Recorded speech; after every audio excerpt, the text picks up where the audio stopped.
تو اس کے راز کو افشا کرنے کے لیے تو بندے کا پکڑا جانا لازمی ہوتا ہے، لیکن وہ ان کے ہاتھ نہیں آتا۔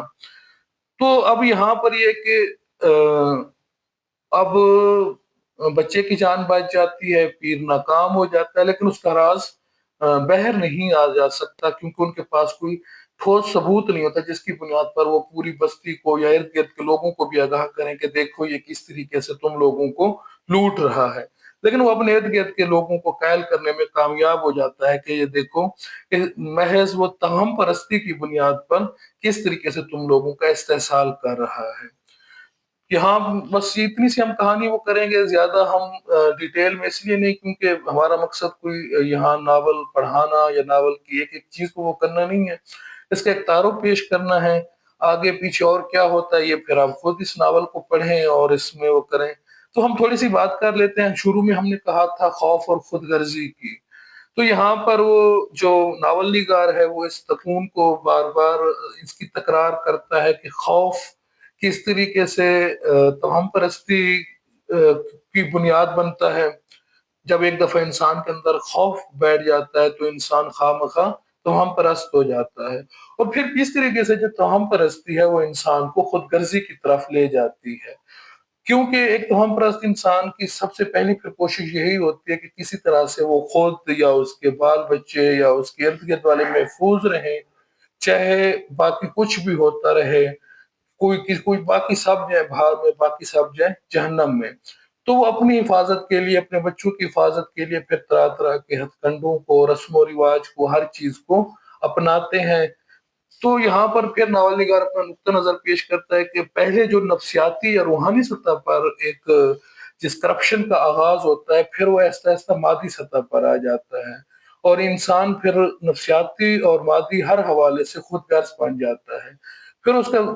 نقطہ نظر صرف یہ ہوتا ہے کہ اگر دولت ہے وہ صرف میرے ہاتھوں میں رہے، کل کو یہ میرے کام آئے گی، میرے بچوں کے کام آئے گی۔ اگر زمین کا ٹکڑا ہے تو اس پر کسی اور کا کوئی اختیار نہ ہو، ٹھیک ہے۔ تو وہ اس سے حوالے سے طرح انسان جو ہے خوف اور تمام پرستی سے خود غرضی، اور یہ جب خود غرضی ایک دفعہ فرد وحد یا معاشرے کے اندر اپنی جڑ پکڑ لیتی ہے، تو جو ایک نامیاتی رشتہ ہوتا ہے انسان کا اپنے آپ کے ساتھ، اپنے ہم جنسوں کے ساتھ اور اپنے ارد گرد کے ماحول کے ساتھ، وہ ٹوٹ پھوٹ کا شکار ہو جاتا ہے۔ جو ایک قسم کی آرگینک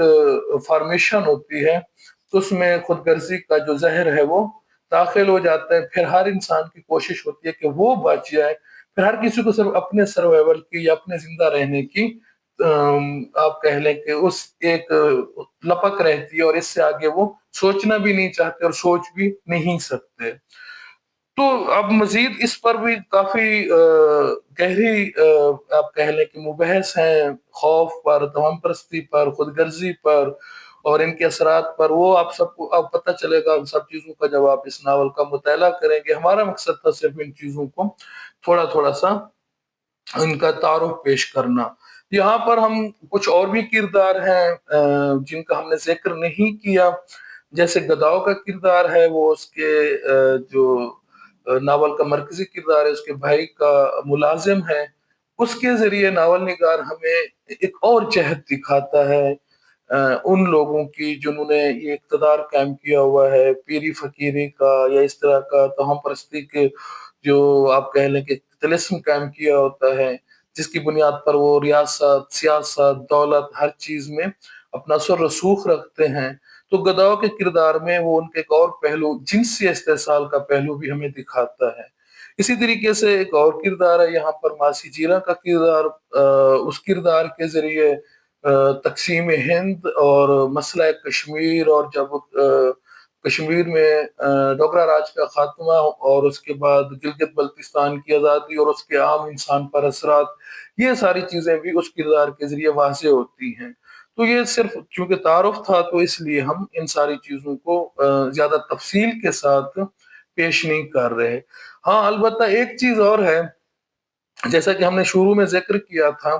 کہ جب ہم لڑکے کو دیکھتے ہیں تو وہ اپنی عمر سے بڑے ہمیں فلسفے بیان کرتا نظر آتا ہے، بڑے گتھیاں سلجھاتا نظر آتا ہے۔ اسی طرح سے اس لڑکے کے ساتھ ایک اور لڑکی کا کردار ہے، گل نازی کا کردار، جو اپنی یوں سمجھے کہ محبت میں، اپنے حسن میں بے عیب ہے اور با کمال ہے اور شاندار ہے، ایک ایسی لڑکی جو عام، جو ہمارے معاشرے میں ایک انسانی لڑکی ہوتی ہے، اس سطح سے بلند تر نظر آتی ہے۔ تو یہاں پر پھر پڑھنے والے کے ذہن میں، بالخصوص اگر ناول کو آپ نے حقیقت نگاری کے سادہ اسلوب میں لکھا ہو، تو آپ بہت ساری چیزیں ایسی لے آئیں جو اس اسلوب کے مطابق کھپ نہ رہی ہوں، بلکہ اس سے آگے چلتی ہوئی یا بہر نکلتی نظر آئیں۔ تو اب یہ ساری چیزیں یہاں بھی ہیں، اور یہ بعض اوقات قاری کو یہ لگتا ہے کہ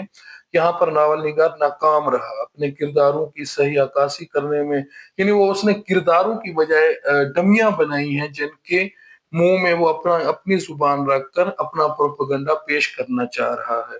لیکن آخر تک آتے آتے ناول نگار نے بڑی فنکاری کے ساتھ ایک اپنے اسلوب میں تبدیلی لائی،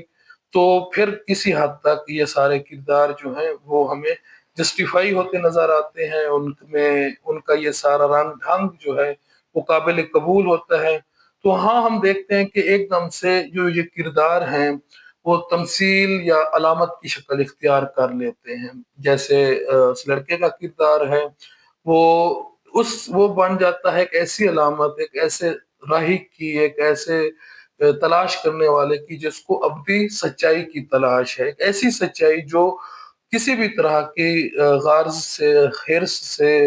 یوں سمجھیں کہ کسی بھی طرح کی مادی روحانی کرپشن کے بغیر بالکل جو ایک سچائی ہو سکتی ہے اس کائنات کی، تو اس کو اس سچائی کی تلاش، تو وہ اس کا استعارہ بن جاتا ہے سچائی کی تلاش کرنے والے کا۔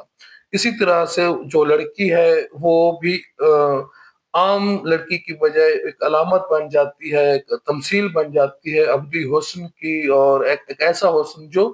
یوں سمجھیں کہ تمام تر برائیوں سے بالا تر ایک بے عیب حسن ہوتا ہے، کہ جس میں اور کوئی کسی چیز کی آمیزش یا ملاوٹ نہیں ہوتی۔ تو اس سارے اس میں ہم دیکھتے ہیں کہ پھر یہ محض ڈمی کردار نہیں رہ جاتے، بلکہ یہ علامتیں اور تمثیل بن جاتے ہیں۔ اور جب علامت یا تمثیل میں کوئی چیز آتی ہے تو پھر اس کی معنویت، اس کی وسعت اور اس کا جو رچاؤ ہے وہ بہت وسیع ہو جاتا ہے۔ تو اس طرح سے جو پیچھے ہم نے بار بار ان چیزوں کا ذکر کیا، مرکزی کردار کی عمر کے حوالے سے، لڑکی کے حوالے سے، اگر وہ اسی سادہ اسلوب میں بیان ہوتا تو پھر شاید ان کو ہضم کرنا مشکل ہوتا، پھر صرف یہی لگتا کہ ناول نگار نے محض اپنے پروپیگنڈے کی خاطر یا اپنے نقطہ نظر کو منوانے کی خاطر ڈمیاں تخلیق کی ہیں، جن کی نہ کوئی نفسیات ہے، نہ کوئی کردار ہے، تو وہ بس اس کی ناول نگار کی زبان بول رہے ہیں۔ لیکن یہاں پھر کرداروں میں معنویت بدل جاتی ہے، بلکہ یوں کہیں کہ پھر وہ عام سطح سے بلند تر ہو جاتے ہیں۔ چلیے، بہت شکریہ۔